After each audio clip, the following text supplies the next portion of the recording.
This is quite a nice place. Gift books and molten candy. What does that mean? It's like hard candy that's like made from molten sugar, or is it? It's really hot because it's in the sun. Welcome to Crime, Romance, and Biographies of Famous People. My name is Plaisance. The hell kind of name is that? I recognize you. You're the lady who fucking hung up on me on the speaker system. Be welcome, and please take responsibility for the energy you bring into this space. She heard me say that. Before we go on, you seem to be well off enough. Can you give me some money? I feel there won't be an opportune moment to ask later. Sir, don't be ridiculous. I certainly will not give you money.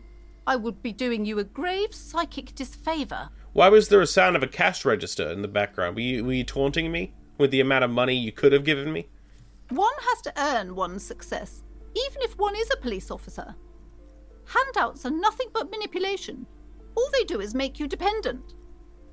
It's rather Ayn Rand of you, but I mean, that is an interesting statement nonetheless. Certainly there are good things to be said about dependence.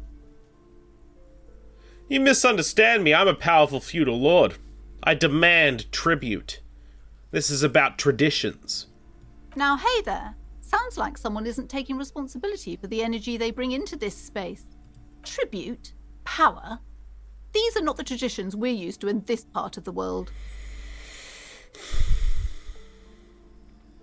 So, are you the owner of the store? I am. The proudest owner of our little shop of culture. Her voice, high-pitched, sounds familiar. I've spoken to her before through the doorbell. I'm certain of it now. I'm looking for a book about cockatoos. A book about cockatoos? There should be one upstairs, right next to the shelf of biographies. Oh, that's good. Thank you. Who's the little girl standing outside? She's been out there for like 3 days. Annette, yes, my daughter. I hope she wasn't slacking off again with her nose in science fiction. Tell me, was she at her post doing her job like a proper girl? Yes, of course.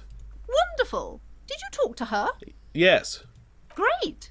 On a scale of 1 to 10, how compelled were you to buy books after talking with her? I'm not gonna grade a human being. I don't do that. Come now. It's not personal. It's about proper sales practices and market research. I expect an answer. I really don't like that I'm forced to jump through this hoop for the bitch. 10. My precious, her dedication brings joy to my heart.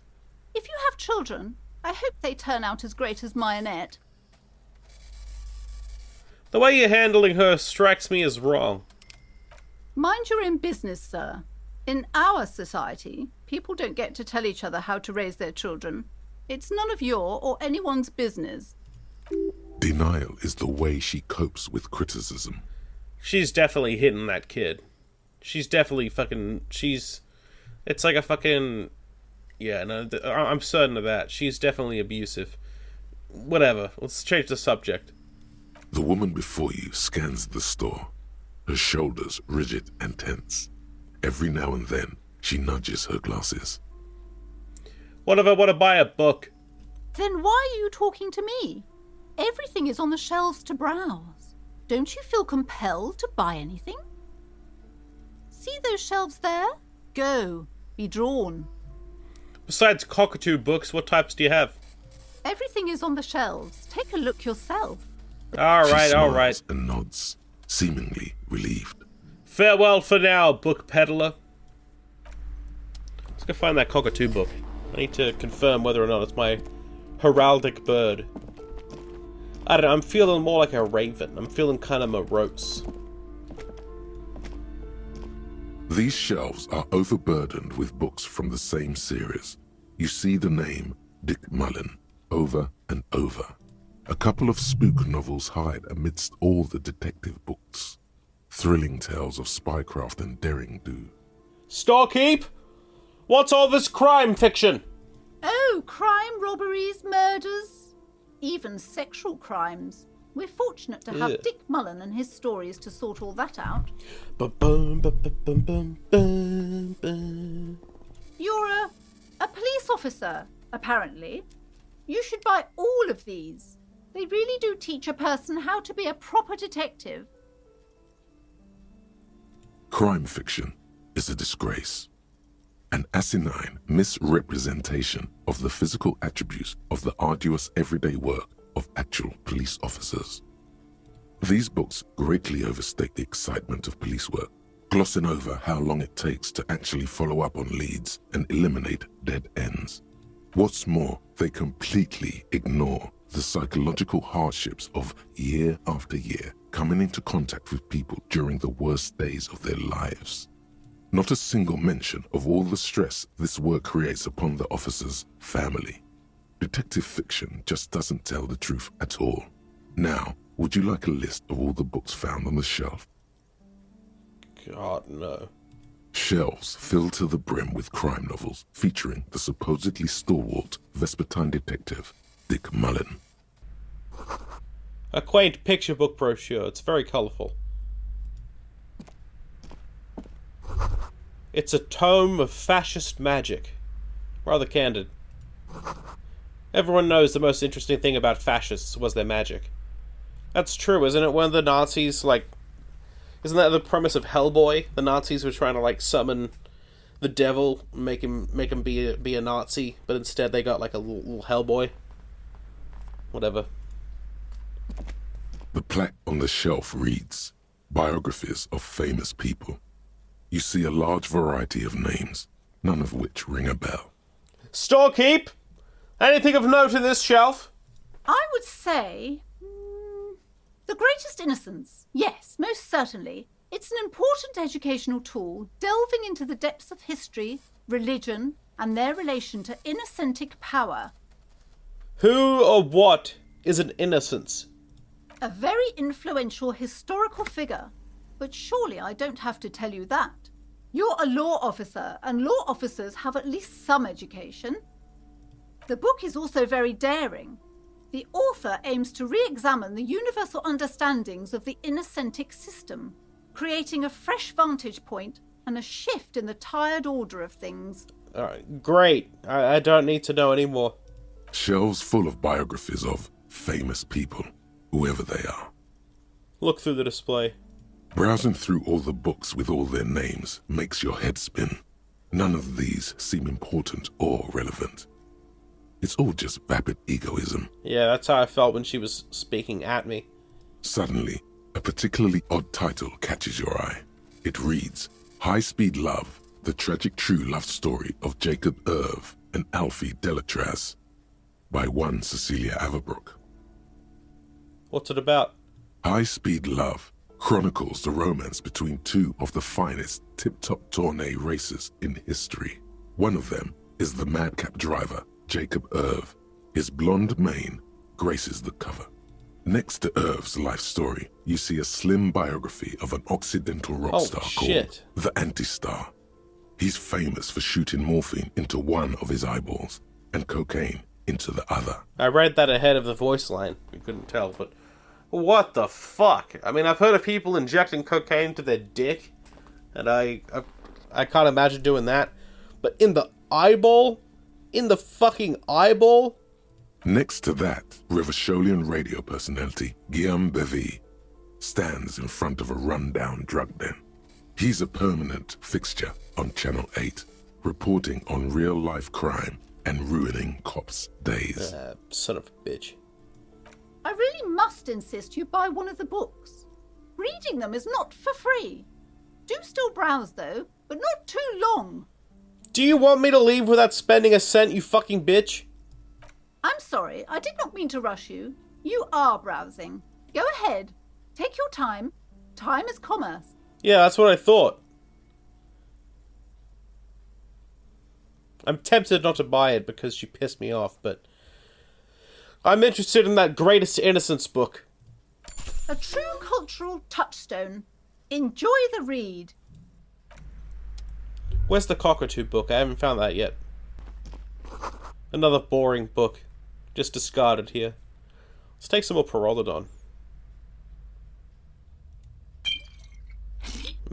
Good stuff.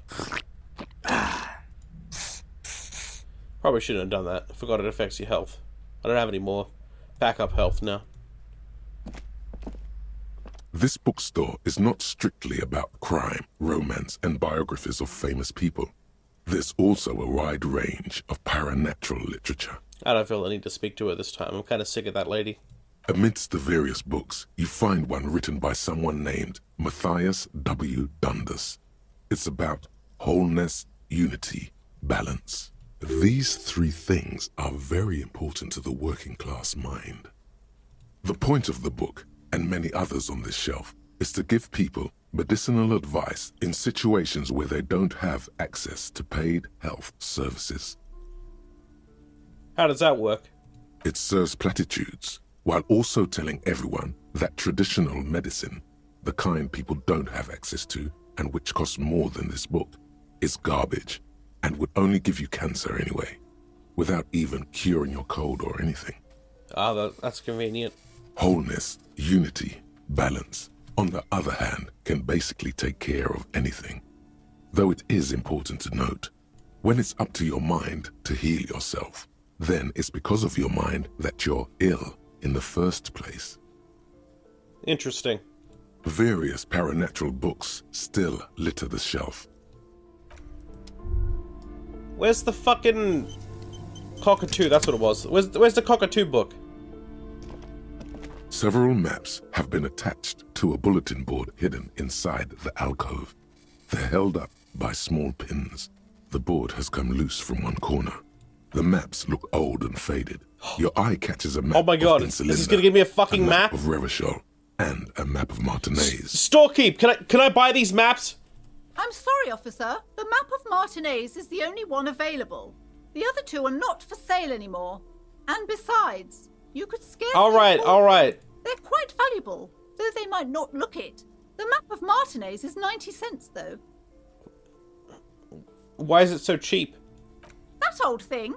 It's an out-of-date map of a tourist location that never was nor came to be. From when some design studio people tried to spruce the place up 4 or 5 years ago. They also renovated the horse statue, set up those coin-operated viewers, and designed the new street lamps. It's the art installation that was mentioned to us previously. I think it was Renee, I'm not sure. The place does not look like a successful tourist trap, does it? What happened? They didn't get that far, for some reason. A shame the project never got going. Would be nice if someone fixed Martinez up. All these ruins are bad for business. You know what, I can afford it, and there's a good chance I'm gonna fail this role. But fuck this lady, I'm stealing the map. Slowly, you move your hand toward the map attached to the board. Before you even reach the map, you're interrupted. Perhaps not. It's against RCM policy to defraud small business owners. Okay, so the role there was whether or not I could do it before Kim was able to interject. I want to buy the map! Always good to be informed of your surroundings. Do I have a map now? Hallelujah! I scared my cat with that.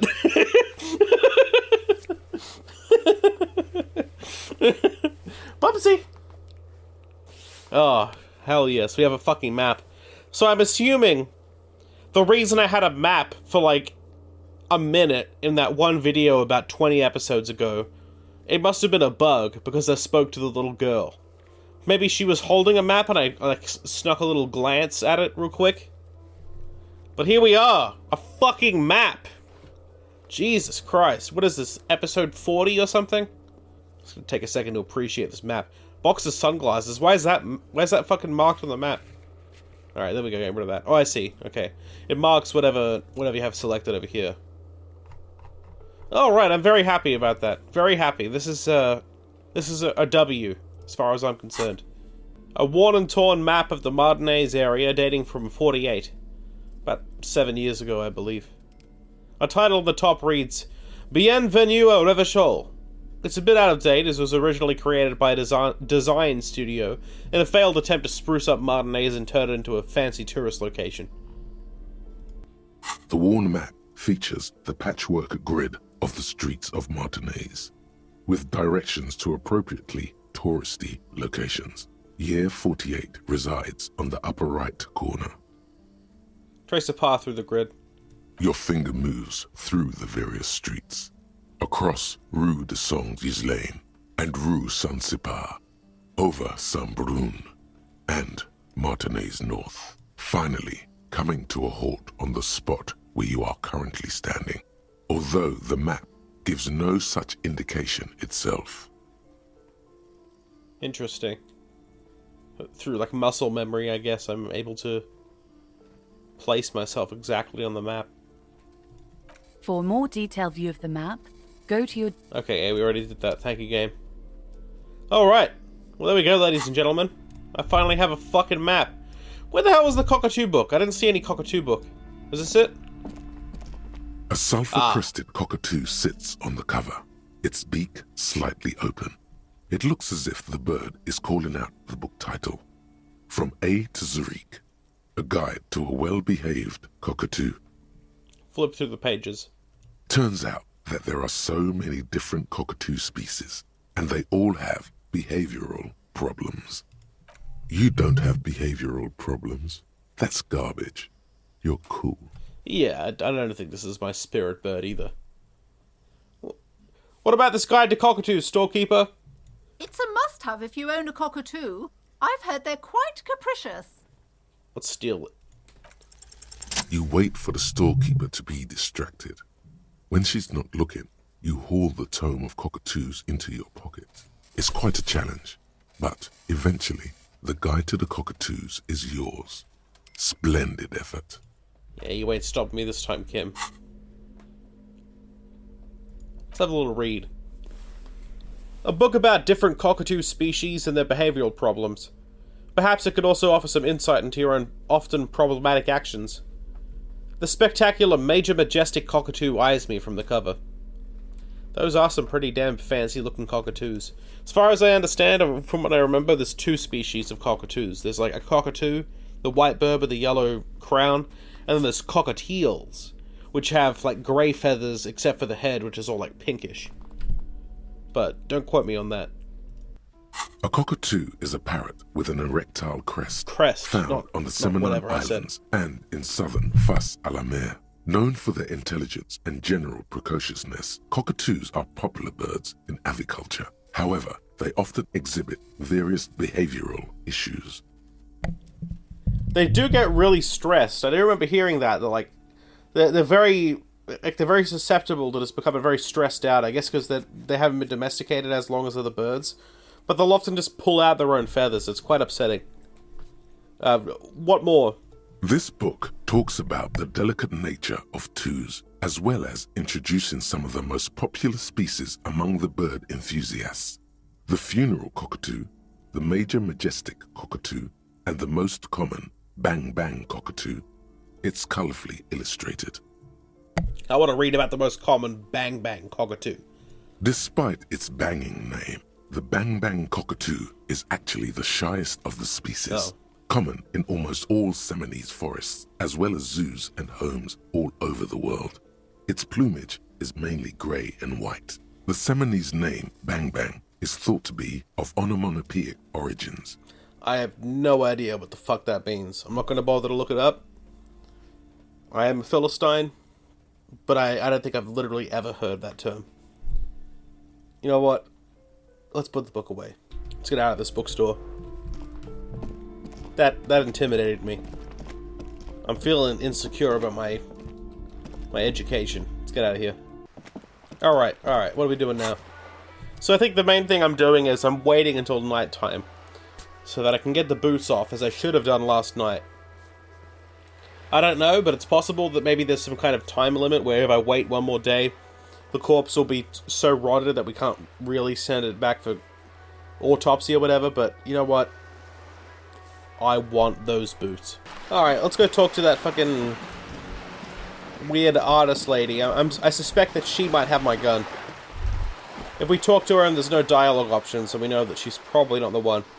Whoa, what have we here? A bridge? A bridge with loose nails and rot-infested wood that creaks in the wind. A construction code violation if there ever was one. You know, that's a fair point. It does not look stable.